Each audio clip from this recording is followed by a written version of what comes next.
You're listening to the Smash Bros. Cast, episode 47. I'm your host, N64 Josh. My sparring partner, NightCrawlr. What's up, man? Hey, how's it going? It's going good. It's going good. We got this is a very special episode. We got the hosts of Beyond the Metagame. Peon, What's up, buddy? Yo, guys, it's so good to be here. AV and I, Peon speaking, listen to you guys' show week in, week out, and it's awesome that we can finally get together and talk with you. Yeah, it's really exciting. Like I love like interacting with your community. You've done a lot of cool stuff. And we had Peon come on your stream once and give you a lesson on Smash. So I love all of these interactions, and I'm glad that I could finally be here to talk. We are so very glad to have you. Before we jump into everything, guys, if you want to get yourself a free book from Audible, go to audibletrial.com/SBC. The chair I'm sitting in is from OP Seat. I love this thing. You go to n64josh.com/OP Seat. You automatically save $10 at checkout. It's going to be it for ads. We want to get to the content. I did my first local. Like, this is going to be crazy. This is going to be a crazy show. So we're going to do a little. Well, let's get into this.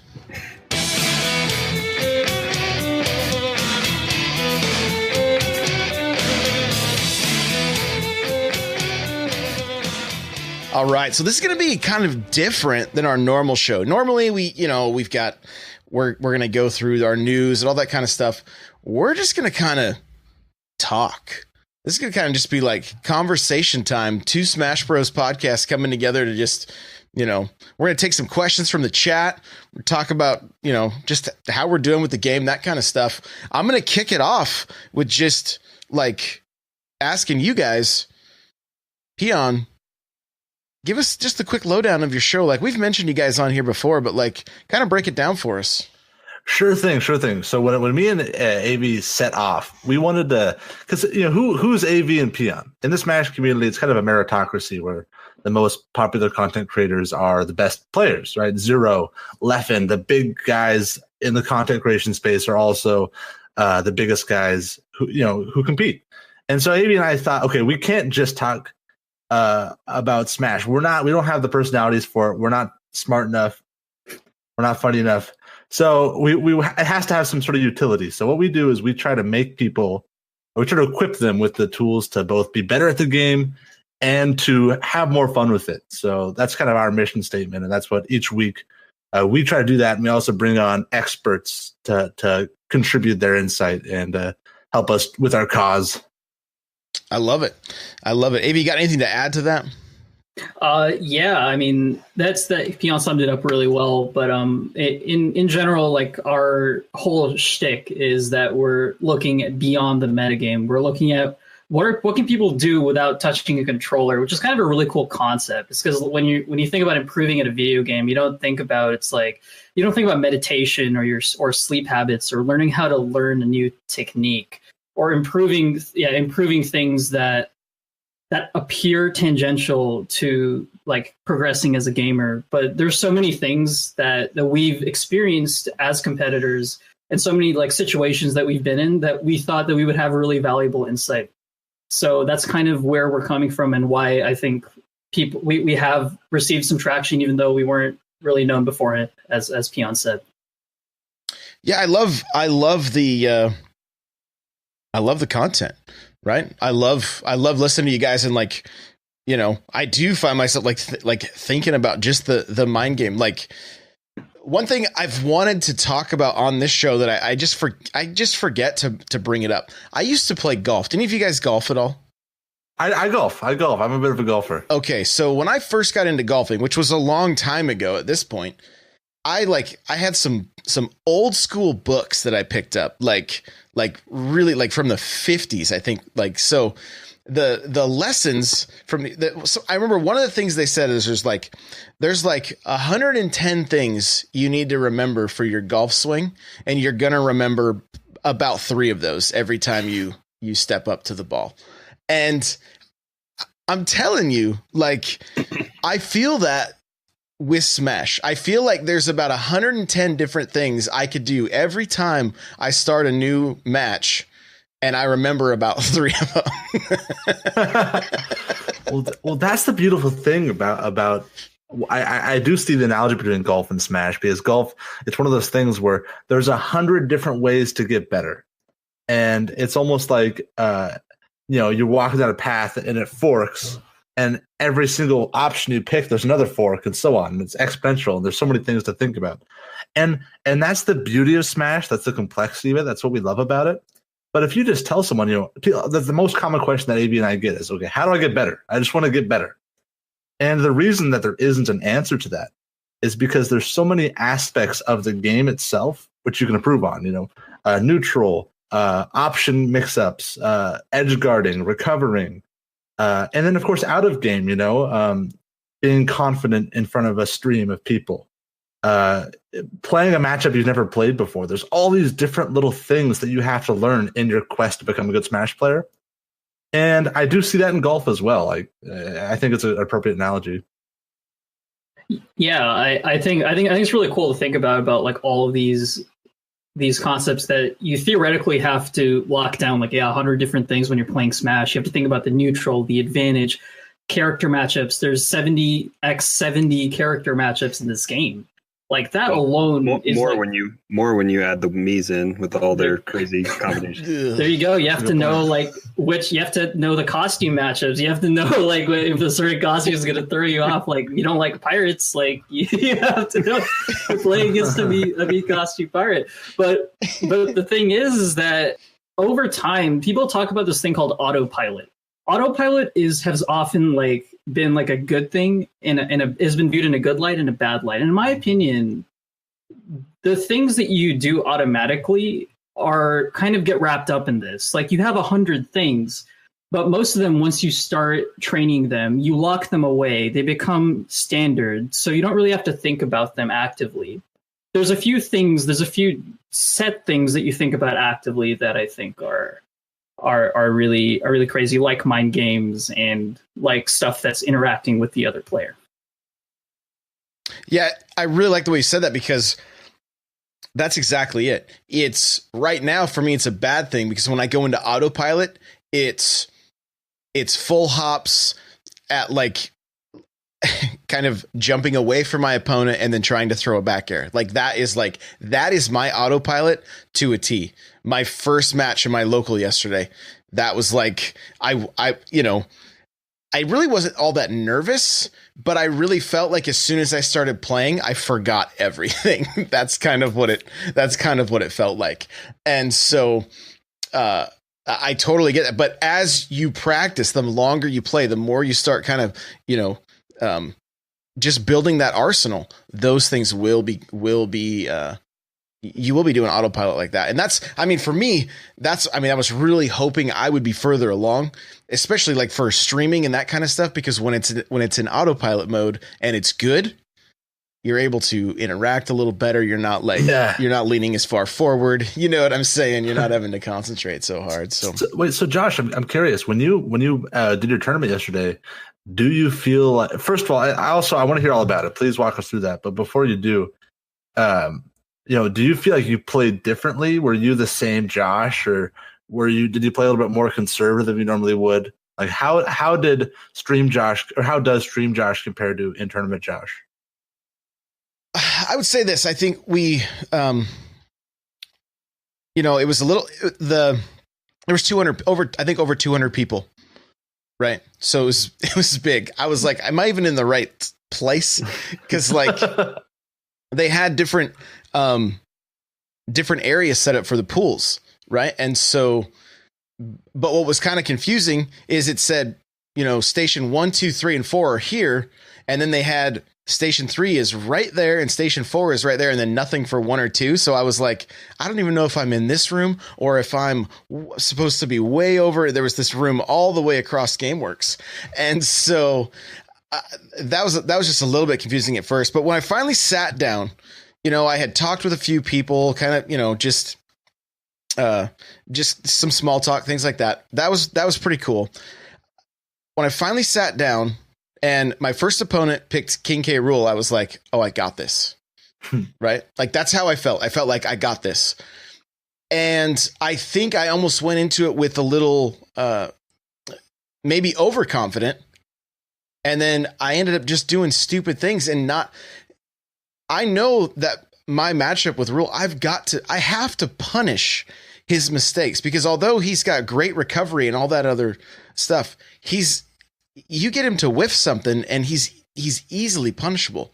But I kept attacking shield and doing just stupid things like it just, and it takes me away. Like even on stream, a lot of times it's either one or the other. It's my first game is my best game of the day, or I get warmed up and then things start, kind of start firing on all cylinders.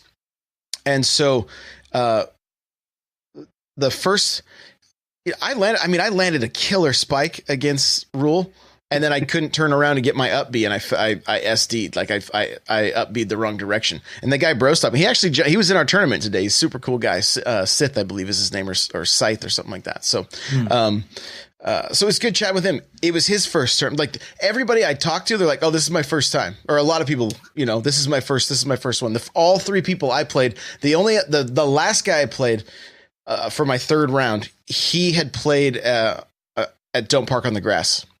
And that was his first time trying to play competitively. So I got 2-0'd my first match, and then sat down with the next one, lost the first match. And then after that, things kind of just completely turned around. And I can remember a point in the game where I did a forward throw to a dash attack to a spike, and I had the kid on the ropes the rest of the game. He was just like, he literally, he just goes, "Whoa." And then at that point, like he didn't come back from it. So doing the zero backpack cam, stream your tournament, and then throw that one on the daily spike, man. That's what you got to do. Right. Yeah. Well, I told him to do that when we were getting off the podcast yesterday. I was like, "You got your son with you. Is like you got a cameraman with you." Yeah, exactly. And turn on Streamlabs on your phone. And I should have done that. I should have for my third match. So what happened with my third match is he was a Roy. So I was like, okay, well, this is good because Crawler's been playing Roy.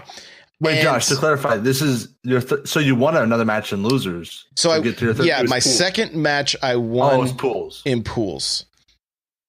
Right. So then was round robin pools, or was I'm a little. Some of it's still kind of new to me. So like, yeah. Did everybody play everybody, or was it like double elimination in your pool? It was double elimination. Okay. Yeah.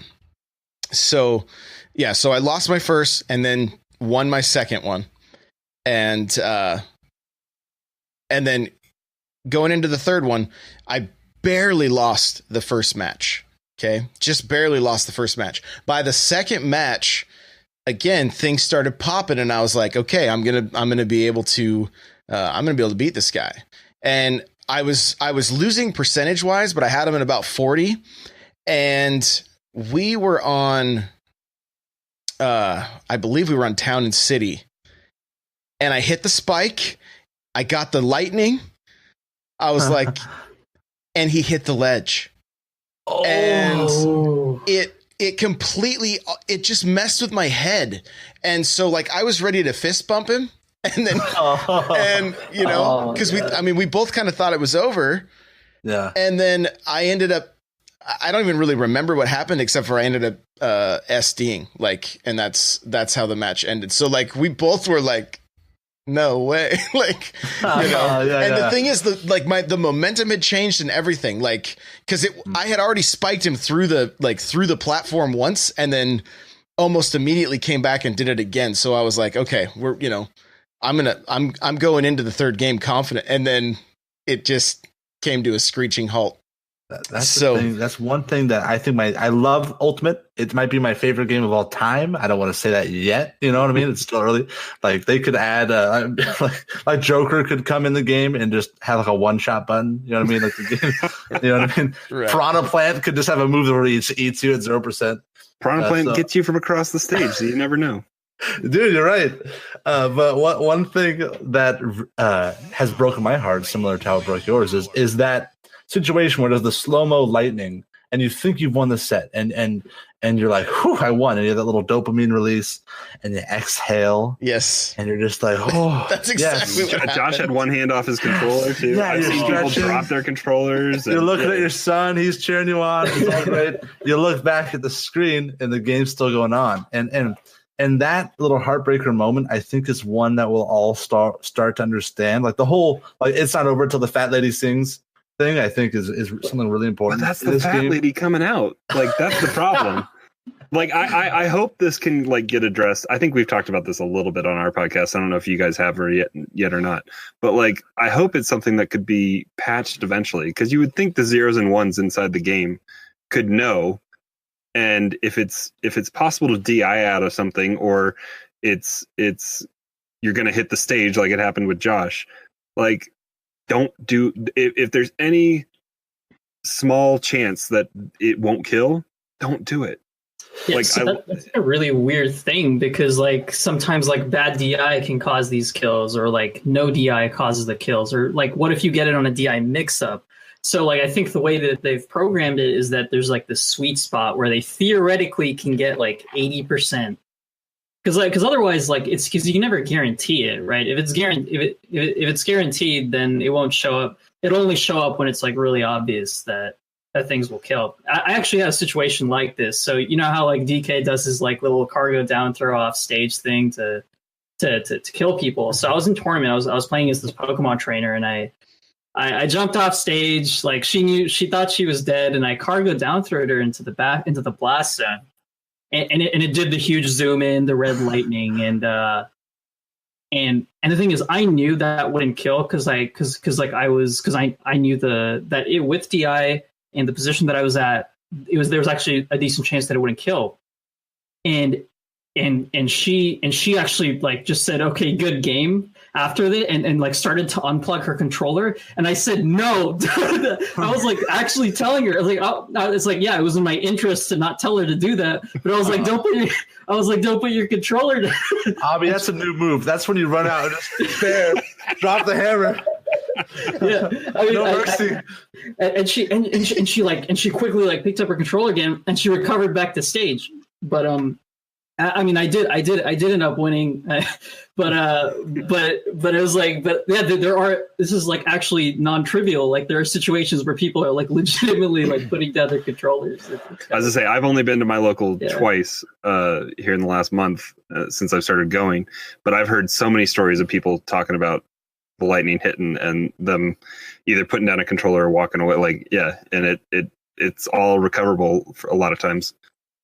Crawler, I'm the stories they're saying. Oh, pardon me. I'm inclined to agree with you in terms of it would be better if it was more conservative with how often the red lightning shows up. But I do have to say, if I'm being selfless, and I'm talking about like the tournament spectator's perspective, I think the drama of the slowdown, like, oh, he's dead, right? He's dead, and then they survive. Then that's like a really hype moment for the viewer. And I think that Sakurai and their team don't want to give that up. I do think like long term for Ultimate as an esport, it is a great moment. And as a player, it can be frustrating, but I think we just have to deal with it. I think it's one of those things that sucks, but I think like net, if you account for everybody's experience, I think it makes the game better. I don't know. Feel free to disagree. I'm glad it happened when it did. We can talk about it now that other people can learn from this. Like, it ain't done until you see game, right? Like, don't put your controller down. Don't assume for a second that it's finished. That's the thing I've learned the most about Ultimate, is that there is a lot we have to adapt to. That doesn't make it bad. It makes it different than what we're used to. And it just means we have to adapt. And that's just the way it is. Like, you can complain or you can adapt and improve. That's kind of where my head is at. The thing that was one of the coolest things about the local one, people were awesome, right? But my son sits down, he plays a snake and gets 2-0'd, and the guy just laughed at him, right? So I was like, well, that's not cool, right? So, and I didn't find this out until after the fact. And so then he played his second match against a I can't remember if he played his first one against a peach and that guy laughed, or I don't remember, but he just played a peach and a snake, and both matches were rough for him. And he's been playing Breath of the Wild Link, and so he's just sitting there because I'm still in, right? And so he went and sat down, and we both had our Switches with us, and so he somebody else there was like, hey, do you want to just play? And so they started playing. And the guy just looks at him after he beat him, just looks at him and goes, stop dodging and throw stuff at me. And that's all he said. And after that, the guy did not win again against my son. Right. And so my son is pumped. He lost 2 matches, but then he's like, this was awesome. Like, I just needed that. Then we got home because we didn't stay for the whole thing. It was going to go super late. And so we ended up coming back, and he jumps in and starts playing Young Link because he wanted to be able, and so all of a sudden at first, after he lost the 2, I was like, oh, he's going to be bummed out. This is, he's not going to want to come back.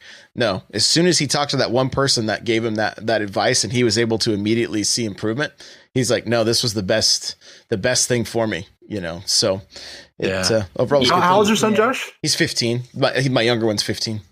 Yeah. That's awesome. I think that, I've been in the scene a long time, AV as well. I'm sure you can attest to this. And you do have that thing, whether it be father or son or brother and his little brother come by, and there's like a younger, 15 is not super young, but, you're still a kid in many respects. And it's awesome. I think that one thing that's what I love about Smash is it gives people, young people, old people, all sorts of people, all this like arena to compete in. And we all share this arena. It's kind of cool, it sucks that guy was rude to your son, the first guy he played, but maybe that was like an Ash Ketchum Gary Oak moment, where like now he has his rival that he'll eventually overcome. Was that Pokemon? Yeah. Come on. 16, I know there weren't any. Come on. There was a Pokemon game on the N64. Josh, yeah, you should know. He didn't even beat Mario 64 until last year. You can't guarantee that he's played 64 games. This podcast doesn't need more dirty laundry aired out. Come on. But yeah, I absolutely agree. Like as a TO, I think one thing that I received, like the feedback that I received more than anything else, is that when you make someone's first tournament experience special, when you check in with them and when you make sure that they're playing new people and make sure that other people who are in cliques are like interacting with them, and you make it like a really welcoming, enjoyable experience, like it does so much for their like attitude about playing competitively. And I love to hear stories like this about how like people are inspired by even just like one dude who just sits down with them and teaches them a little about the game. But Crawler, Josh, you guys both are new to the scene, right? And at least when it comes to actually going to events, Crawler, you said you've been to 2 tournaments. Josh, You've been to 1. Do you, tell me about? What have you guys learned? Like, what? I'm so curious as to what your guys' perspective is on, like, tips to survive your first tournament. Well, I know my first game of my first tournament 3 weeks ago, my first game was put on stream. Oh. It was just, I think, luck of the draw of just how it went down. But luckily, like I work with some kids that are involved in the scene, and one of my coworkers, his brother is like number 1, number 2 in the state. He's been back and forth kind of just throughout Smash 4's history. He's been finishing like routinely like second here since Ultimate's been out. But the fact that I was able to kind of fall in with them and kind of watch them play as well, but also that one of my coworkers was commentating my match that was on stream, and I was able to come back home and watch it and listen to some of the stuff that they were saying about my gameplay while I was there doing it was really good. And I've going back and looking at it, I was doing they called me out for doing it. The exact same thing I was doing, jump, get up off the ledge. And I was trying to do down air attack with Corrin just over and over and over again against a snake. And it was getting punished just repeatedly. So that was really good to see. And, but the other thing is just like getting to being at a tournament, just there's anywhere from 15 to 30 probably stations set up anywhere around. if you're in it still, you have time in between your matches. If you're out of it, you can hang out as long as you want, but just float around and watch all these different people playing, and you can see all sorts of different tactics and play styles and characters being played. And you can just try to, I mean, I'm pretty introverted when I'm not here at home or whatever, but if you're comfortable enough talking to people, striking up a conversation, try to get some friendlies going once kind of all the craziness has settled down a little bit, when they're not using all the stations, or if you have your Switch with you. So just like Josh's son did, like play some friendlies just on your Switch or whatever. And it's a good way just to learn and see a lot of different, more so than what you would just like at home online. I think one of my biggest takeaways from it, like, because I kind of assumed going there that I was going to be playing against all these people that had all this experience, and that, you know, I was just going to get just beat down. Like, and that really wasn't the case. I didn't feel like any person I played against, I couldn't have beat. I know that I'm a slow starter when it comes to figuring out my opponent. That's why, you know, all three of those matches, I lost my first round, you know? Mm-hmm. And so I know that's something that will improve the longer I play the game, and the more I get used to it. But that was the biggest thing for me, is that, like, I was like, you know what, this is really no different than playing somebody in quick play. It's just that we're going to have a better connection. Yeah. You know, at the end of the day, because you don't know who you're going to be playing on quick play. They could be the best in, you know, whatever state. They could be, you know, crazy good, or they could be just starting out. You're going to run. And that's as popular as this game is. And when there's 200 people there, you know, and you can kind of tell looking around, like, oh, they've been here a while. Like I saw, you know, I got a little gray in my beard, and I can see a few other people with some gray in their beard, and they're like, oh, I've been here since we've been doing this since Melee, you know, like. And so it was just really cool to see. Like, I would say just don't, I mean, I'm looking at chat too, you know, because like Leo, his first experience going to Smash 4 was very unpleasant because people were just rude, and, you know, it's full of old salty dogs, as Syke says there. And so, you know, and that totally could be the case, but like, everybody's just pumped right now. Everybody's just so excited. I mean, you know, and everybody's kind of showing up nervous and not knowing what to expect, other than the people that have been in the scene for a long time. Yeah. Well, I'm glad that you guys, because there's this phenomenon that I personally subscribe to, and you guys, I don't know, NightCrawlr, you didn't say, but Josh, you went to a 200 person local. Generally, what I found is the smaller the locals, the friendlier the people are, because, you know, you're forced to treat every single person more like a person. When, you know, like when you're 10% of a local, it's a lot different than if you're 0.5% of a local, and in terms of how people treat you. And you know, because I've been to some tournaments in SoCal that have had 200 people in it, and, you know, the TO, they don't have time to learn your name. Like, they have sponsors and budgets, and they just need to get the tournament run, and they're more looking to be efficient. But if you go to a local of 15 people, you know, people learn your birthday. You know what I mean? People know what your favorite color is. It's this really intimate experience, really quick. And that's why I'd say, like, a pro tip, if you have access to it, find the crustiest card shop in your town, the smelliest one, and there's probably going to be a weekly there of like 10 really good people. And so that's just like a little peon pro tip. Yeah, I can attest to that. Like, I've had great experiences at both like massive tournaments and really small events. And I think mixing it up, building relationships at like these really small ones, because you're going to be running into these people over and over again. So that's where you really want to find your sparring partners, which are really important at developing your skill at the game. The thing I'd attribute to my growth as a competitor, I'm not going to speak for Peon, but the thing that I'd attribute is basically being able to have Peon as my practice partner. And we'd kind of just go back and forth over and over again. And there were definitely periods where like he would be teaching me stuff about the matchup. I would be teaching him stuff about the matchup. We'd go back and forth, and we would always be beating each other. And I think then finding those people is really difficult at these 200 person events, but maybe at the crusty card shops, you find these relationships. I would say somewhat of an advantage having a 15-year-old son that wants to play this game somewhat competitively, like we can play literally. It's like being in a dorm almost, you know. It's just the two of us, right? So it's like you kind of get used to just having that same.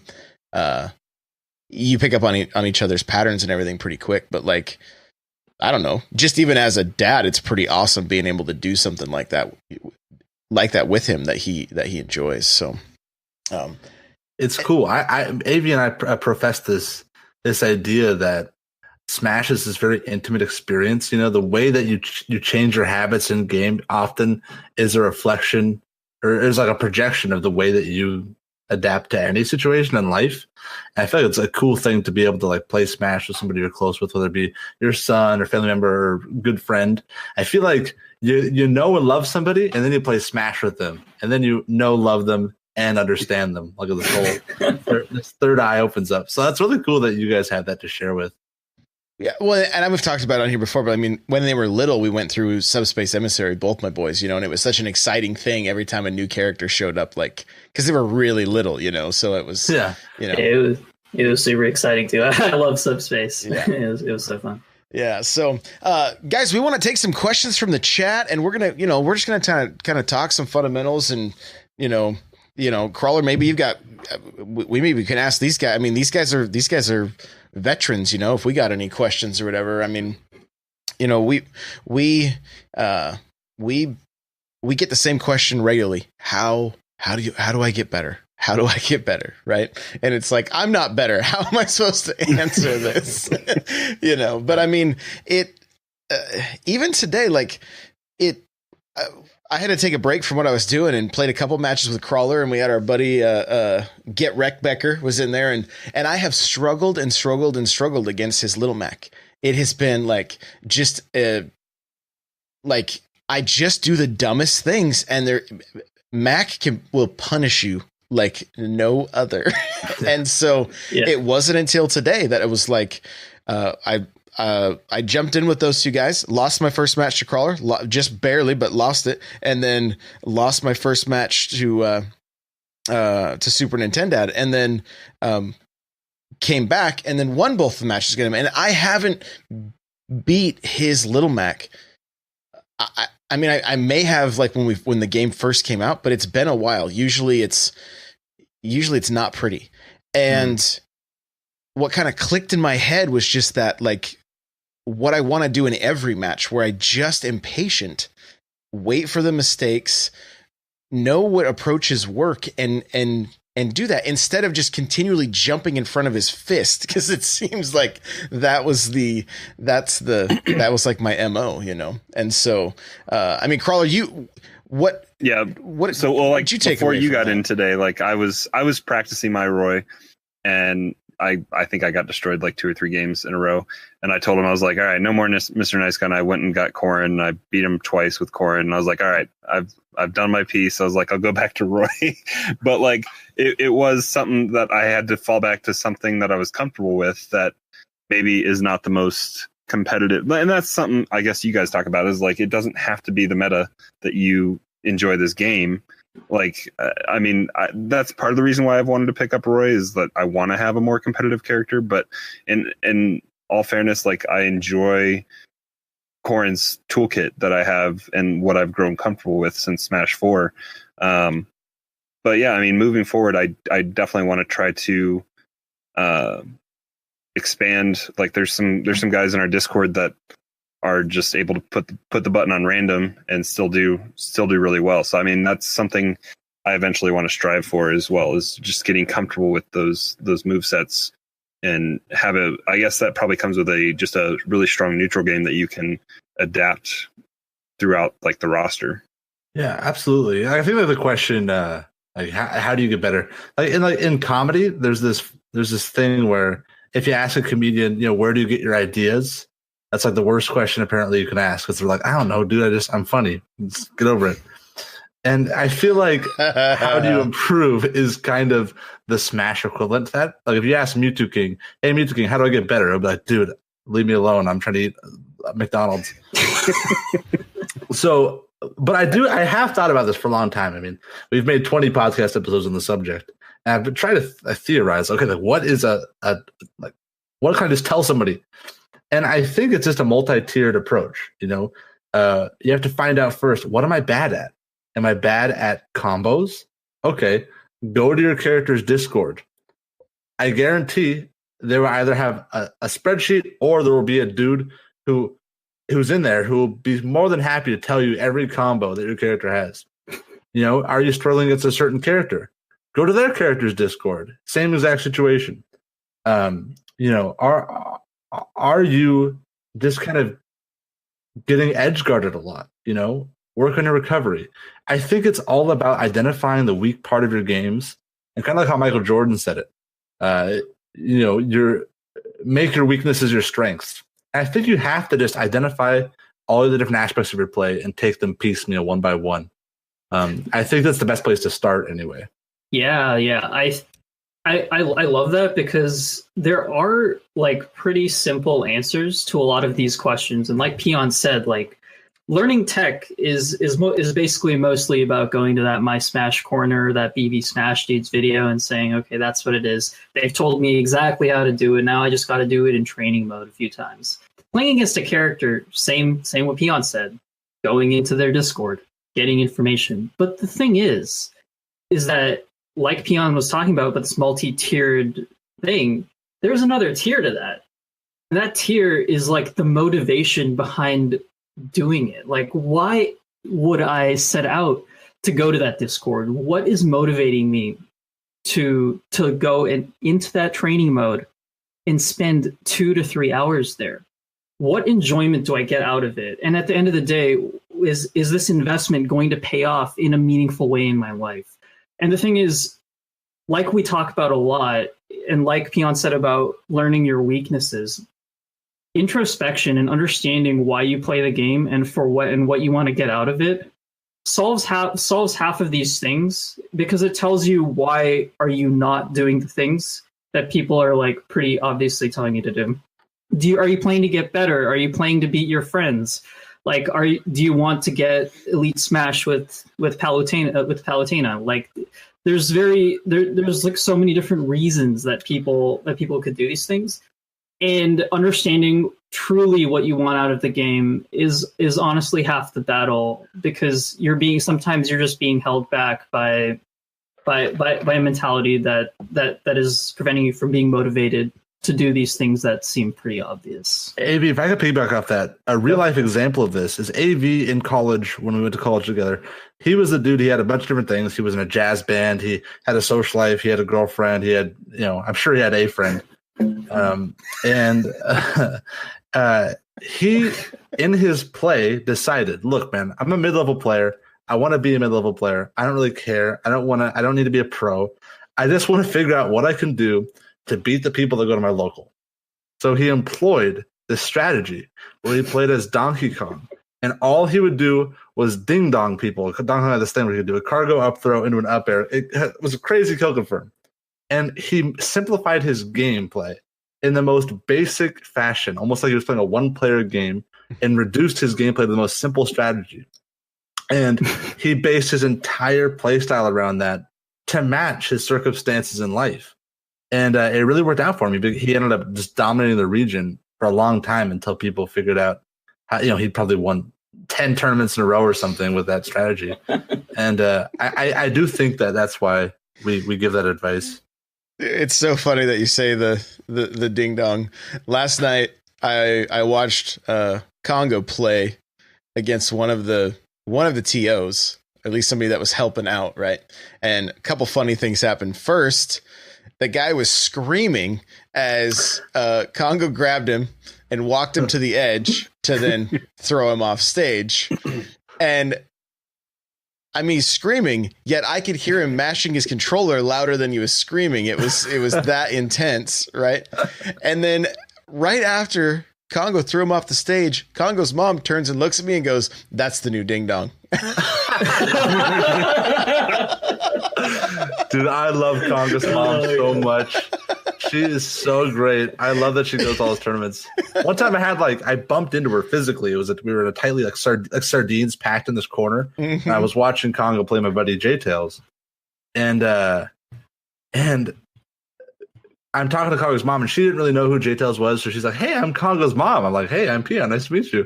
And she's like, is that guy good? Pointing at Congo's opponent, JTails. I'm like, yeah, he's pretty good. She's like, oh, no, I hope he's not good because he's playing my son. And she was just the most chatty, lovely woman. I hope, Josh, you got to be friends with her. Yeah, he lives about 40 minutes from me. So, yeah, it was just that was a highlight of the night because literally this TO is screaming, but he's mashing his controller just so loud, like it's like echoing through the place. It was just beautiful.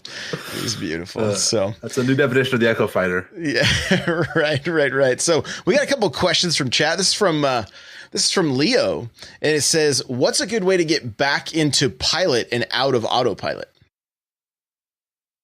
Can I take this one? Yeah, absolutely. Yeah. All right. So like I think I mentioned the term autopilot beforehand, and the thing is that there is a strange obsession with kind of getting into the driver's seat, being in control of your mind, basically having agency over your play and basically what you're doing and how you're interacting with the game. And the thing is, this is a bit of a kind of a trap to fall into sometimes. Autopilot is a manifestation of all of the things that you've learned and basically a culmination of everything that you've perfected. When you're autopiloting, you are just basically playing with all of these tools that are second nature to you. Mm-hmm. When you're piloting, that just means, I think, in my opinion, that you're thinking about the other player. Similar to playing the piano, I've used this analogy a few times. Beginner piano players will look at their fingers when they're playing on the piano. Expert or even basically intermediate piano players will look at the page in front of them. They'll look at the notes. Similarly, in Smash, beginner Smash players will look at their own character and look at what they did. Intermediate and expert Smash players look at their opponent's character and what they're doing. For most people, piloting is actually just consciousness of what people are doing. You'll find yourself falling into this if you are basically conscientious and aware of what's going on. Getting into pilot is basically as simple as saying, what is your opponent doing? How did you die? How did you get kills? And being able to mark these things and understanding that everything else, like you have no time to practice anything in the game, so anything else is irrelevant. That should be autopilot. Piloting and getting back into pilot is as simple as marking things on a checklist. Understanding this is my win condition. This is how I've been getting there. This is how my opponent's been trying to stop me. And if you are able to acknowledge this and able to be aware of it, I think you have successfully taken control of your mind, because these things are what informs piloted play. I think for me, my autopilot is immediately back air. That's like autopilot for me. Right. And then what happens mid game, this happened to me in almost every match yesterday. I was like, okay, back air's not working. Let's mix it up. And I would do short hop down air. And then all of a sudden that's working. And then nair followed by a jab combo. And then nair followed by a grab. And then all of a sudden I'm comboing. All of a sudden I'm at advantage over them, and things are popping. Right. But before that, as long as I just kept throwing back airs, it's like, I wanted to bang my head against the wall. I'm like, why am I doing this? Like, it's not an effective strategy. Like, throw a couple and then mix it up. Right. And I think what it is it's, and I think we've kind of talked about it a little bit on the show, like some of the worst things that you can do when you go online, like when you go into quick play and then you play against somebody who's way less experienced and all of your bad habits work. And you're like, oh, I'm getting better. And you're like, no, you're not getting better. Like, watch that replay. What did you do to win? And if you can see, you can pick apart all the stuff you did that you're like, this does not work against more advanced players. I got to stop it. I have to stop it. That's what I'm guilty of. It's the worst because like you think you're getting, it's like it messes with my head because I'm like, oh, I'm improving, I'm getting better, and it's like, no, because the reality is what percent and how many stocks did that player take off of me that really maybe shouldn't have taken any if I was playing the way I would against a better player, you know? Yeah, I think what you and Avi are both saying. AV more long-windedly than you is that awareness is so is that you need to be aware. It's awareness. If you're autopiloting, the solution is, you know, every time you play a game, think, am I autopiloting? Before you even go into the game, when I autopilot, it's like Inception. You gotta like get kicked, you gotta get out of the dream. And you really have to consciously say, okay, this game I'm not going to autopilot. Even like what I do is I do association techniques. So I'll play a song, and then during the chorus or whatever, or during a certain part, I'll check back in, like while I'm playing. But okay, like as a reminder, like to like kind of reset and to refresh my mind. Like do whatever you have to do, but just it just you have to be conscious. Is all I'm saying. And I've seen that a lot with music. At my local, I've seen multiple people with headsets on that will have a track on. I've even seen them go to their phone and reset the track. So I mean that might be something as well. Just like find something that you can cause yourself to reset or something like that. That's I mean, not a bad idea. Yeah, I like it. Another question from Chad. It says, this from Prime Griffin. What do I do when I combo in the lab, but play with 0 combos in matches? My life, Bible thump. Oh, Prime. So, I mean, look, the lab time is important because what's going to happen is you get the muscle memory. You're eventually going to start pulling those combos off. Like, they will happen. When Ultimate came out, you know how many up throws to up air combos I was landing consistently? 0. You know how many I'm landing now that are following up to even bigger combos? I think, you know, in the lab right now, I think my highest combo is 11. And that's my goal when I go into a match. It's like I just talked about how, like, you know, I've done back air. Now I need to do down air. Now I need to do, you know, now I need to start doing some there's so much you're thinking about. You're like at low percentage. Okay, I could get a grab to a down throw to another grab to an up throw. Like it, you know, you're playing this percentage games. That's why I said, like, there's 100 different things. There's probably more than 100 different things to remember because it also depends. Am I playing a lightweight? Am I playing, you know, a heavyweight? How's that differ? Stay in the lab, go in the lab and keep practicing. That's what I'm going to say. Where are you guys at with that? Peon, where are you at with that?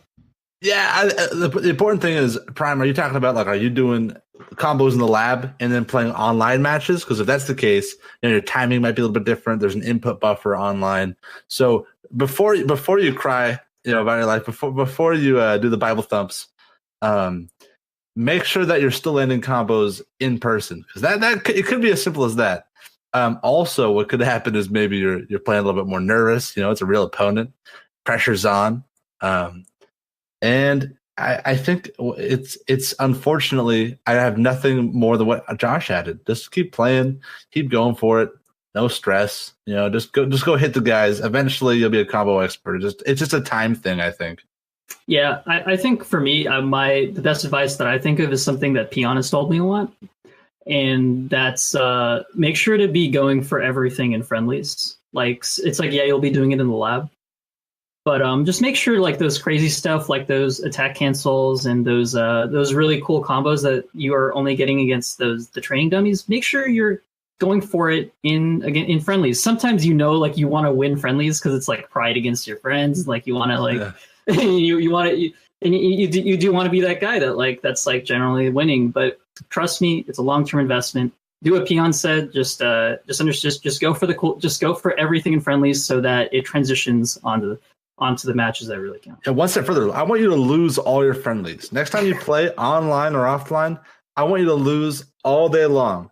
but I want you to learn one thing. If it's one combo that's really hard, I want you to land it every match as often as you can and lose. I don't care if you win.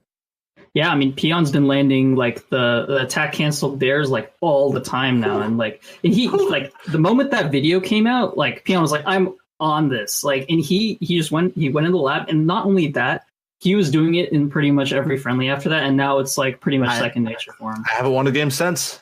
The longest losing streak of my career. Break that down for us real quick. What is that attack cancel bear? So, fantastic question. I've been kind of like the John the Baptist of attack cancel bears. Are you eating locusts and honey, man? Yeah. In the promised land. I would say Jesus, but that's blasphemy. So no, but the thing is attack canceling is a groundbreaking tech. D1 actually commented on it when My Smash Corner, a fantastic informational YouTube channel, put out this video. D1 tweeted, he said, "Watch this and learn and take notes. This might be the most important tech video to ever come out for Smash Ultimate." Certainly, so far, it is. And it's a technique that, when implemented correctly, allows you to use to do a perfect turnaround aerial, so like a perfect turnaround back air. Like, let's say you're Bowser, you can walk up to somebody, instantly turn around and back air them, where you couldn't do that before. And also, it allows you to do an aerial in the middle of your dash, which, okay, what does that mean? Who cares? Why does that matter? It allows you to do certain combos and to get certain kills that are true that otherwise wouldn't be. Some characters benefit from this technique more than others, but everybody benefits from it. So I would just watch the video, and to get more in depth to that, I don't know if it'd be worth it. Okay, I'll find the video and get it in the show notes. For sure. It's important to watch. I think that's the most important thing to take away from it. Got you. And, you know, he typed in chat, "So lose. Thanks for the advice, guys." But honestly, one of the things that keeps me from getting salty, I lose on stream all the time, right? But I look at each match and go, okay, what did I learn here?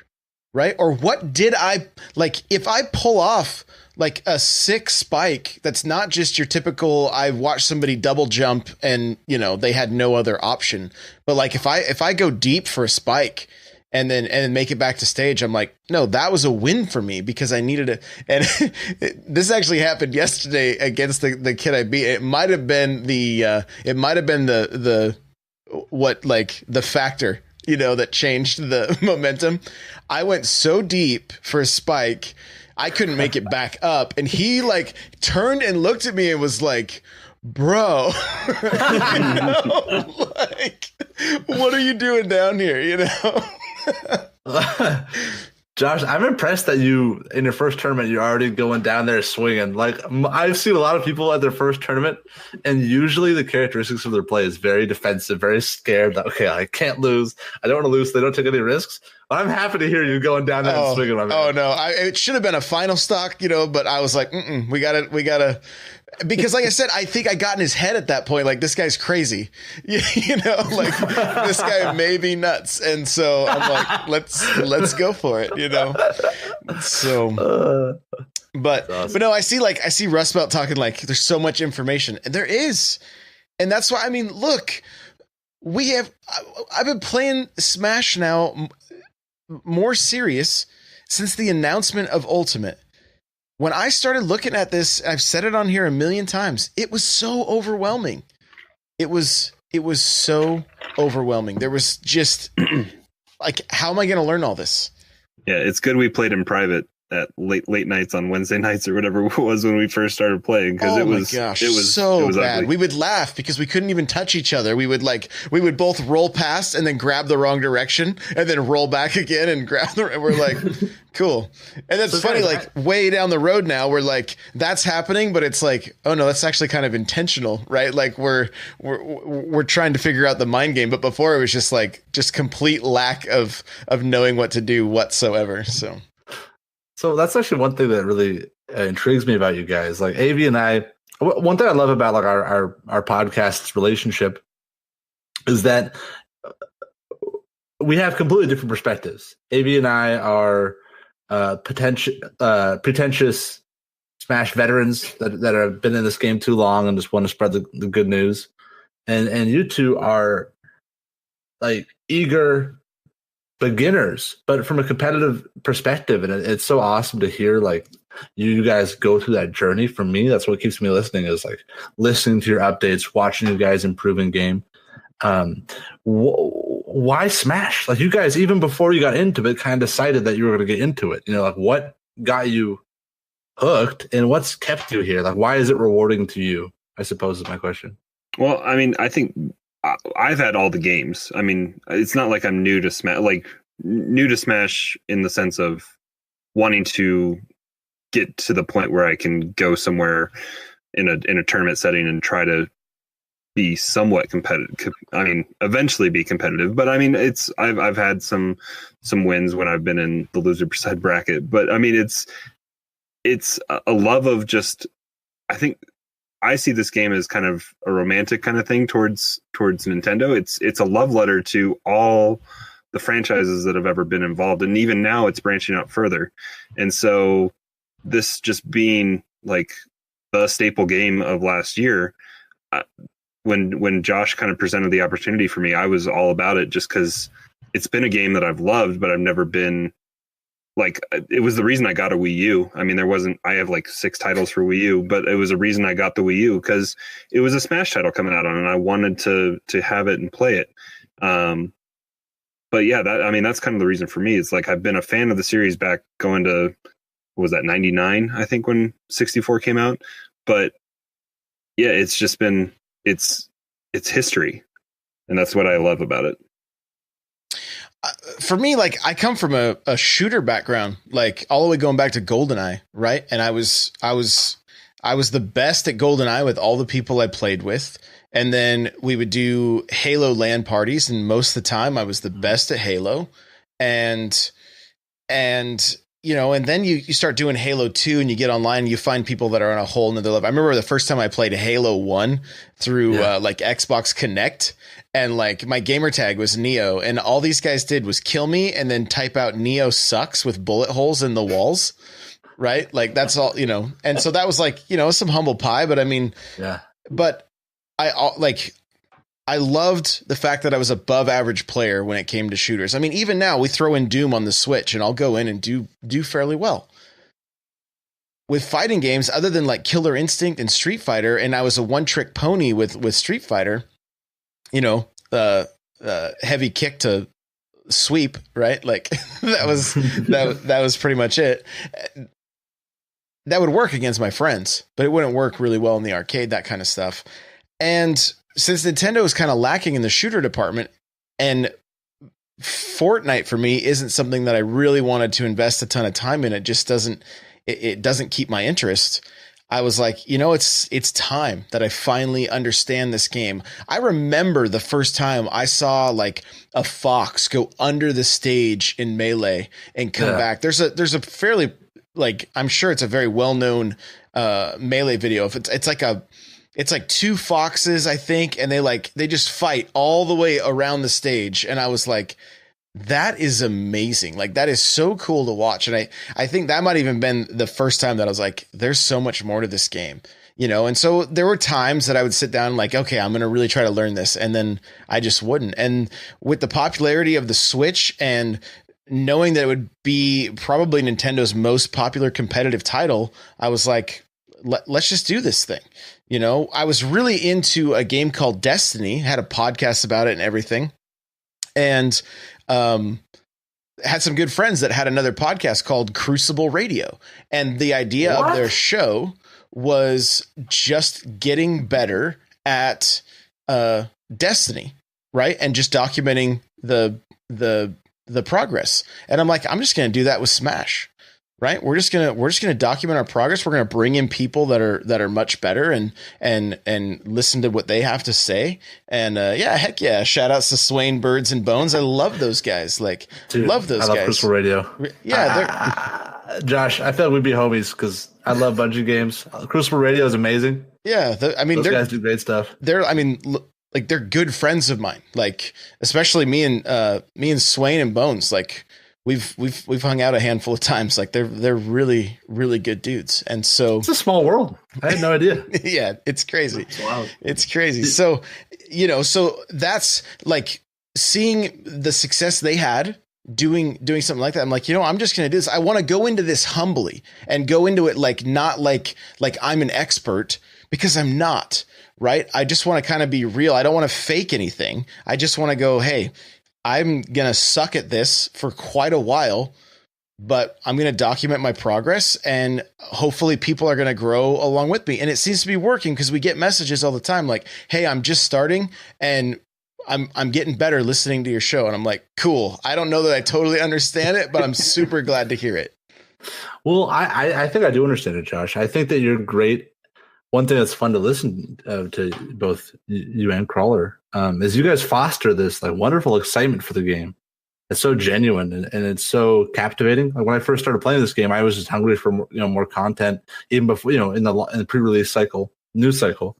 And I think that a big part of enjoying this or improving at this game is enjoying it. Like a Rust Belt saying, like, there's so much information today. I just want to press buttons.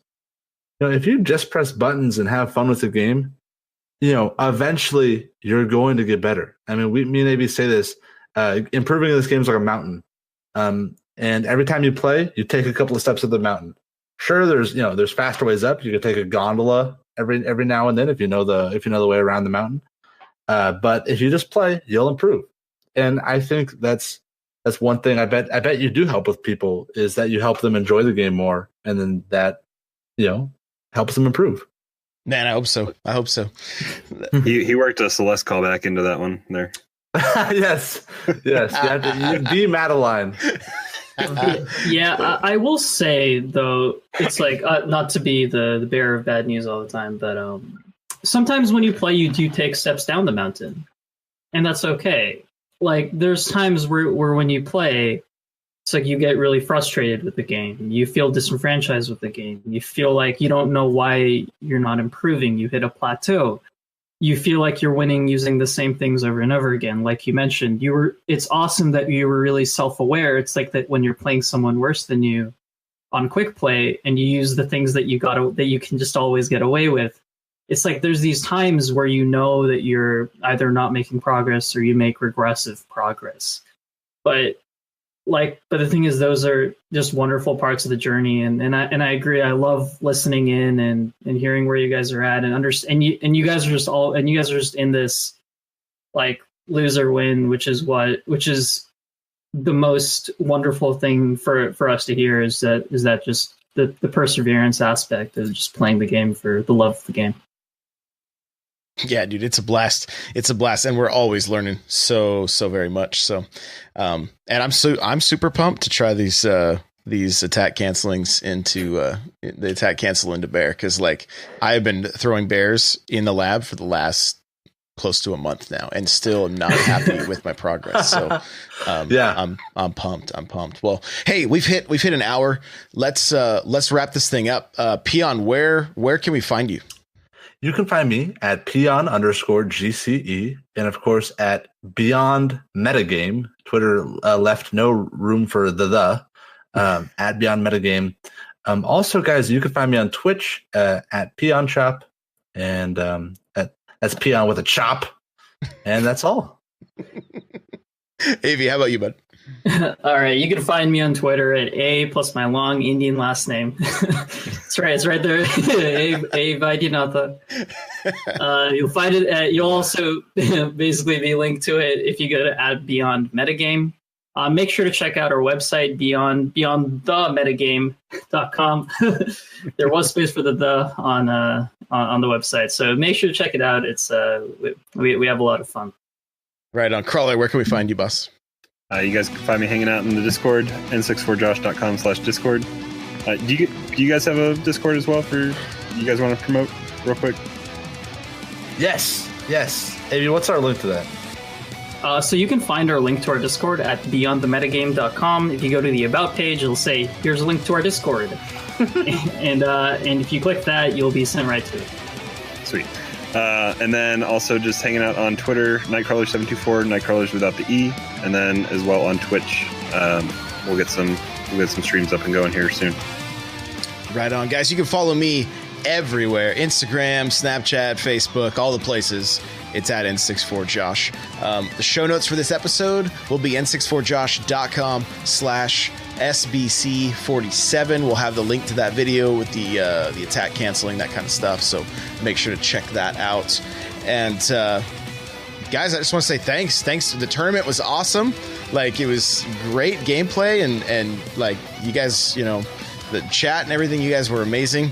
Peon, Avi, thank you guys for putting out great content week in and week out, and for doing this. We're gonna have to do this again. Absolutely. Definitely. Yep. All right.